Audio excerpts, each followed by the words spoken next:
بطلي تقارني نفسك بأي حد. المقارنة الوحيدة اللي تستاهل هي بينك النهاردة وبينك من سنة فاتت. شوفي نفسك، كبرتي قد إيه؟ اتغيرتي قد إيه؟ عديتي كام حاجة كنتي فاكرة إنها هتكسرك؟ ما تقارنيش موسم حصاد حد تاني بزرعك اللي لسه بيتسقى. كل واحدة فينا عندها توقيت مختلف، طريق مختلف، وامتحان مختلف. يمكن النهاردة لسه في البداية، بس بعد سنة هتبصي وراكي وتبتسمي وتفتكري كل ده وتقولي كنت فاكرة مش هقدر وقدرت. كل اللي مطلوب منك دلوقتي تكملي بخطوة صغيرة كل يوم. ما تخافيش لو الطريق طويل، اللي بيتحرك ببطء بيوصل بثبات. المقارنة الحقيقية مش بينك وبين غيرك، المقارنة الحقيقية بينك وبينك، بين النسخة القديمة منك والنسخة اللي بتتخلقي منها كل يوم. خلي غيرك يكون مصدر إلهام مش مقياس، وشوفي دايما جمالك بطريقتك مش بعيون الناس. لمسة تأملية. في الآخر انتي مش مطالبة تكوني زي حد، انتي مطالبة تكوني انتي بكل ضعفك، قوتك، خطواتك البطيئة، بس بثباتك وبإصرارك الجميل. عارفة ايه أصعب مقارنة؟ لما تبصي حواليكي وتشوفي الكل بيجري وانتي حاسة انك واقفة مكانك، بس الحقيقة إنك مش واقفة.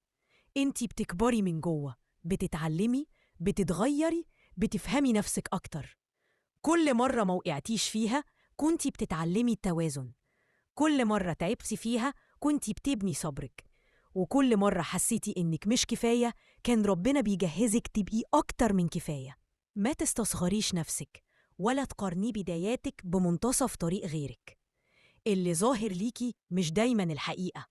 كل حد عنده وجعه، خوفه، ضعفه، بس بيخبيه بابتسامة، صوت أعمق شوية، بنبرة تشجيع. ابدأي من نفسك، من جواكي، من اللحظة دي.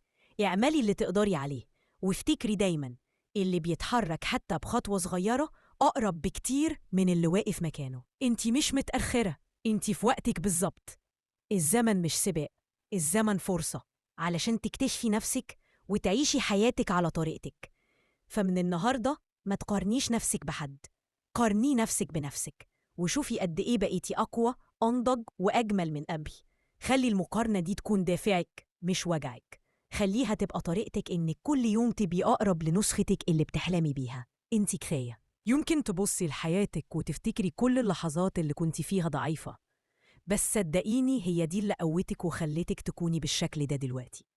كل دمعة، كل محاولة، كل وجع كان بيبني فيكي جمال محدش شايفه غيرك. انتي مش أقل من حد، انتي مختلفة بطريقتك. خليكي مؤمنة إن اللي ليكي جاي في وقته، مش متأخر ولا ناقص. وكل مرة تحسي إنك قليلة، افتكري اللي خلقك ما خلقش نسخة تانية منك. فابتسمي وكملي وخلي الناس تشوف نورك الحقيقي.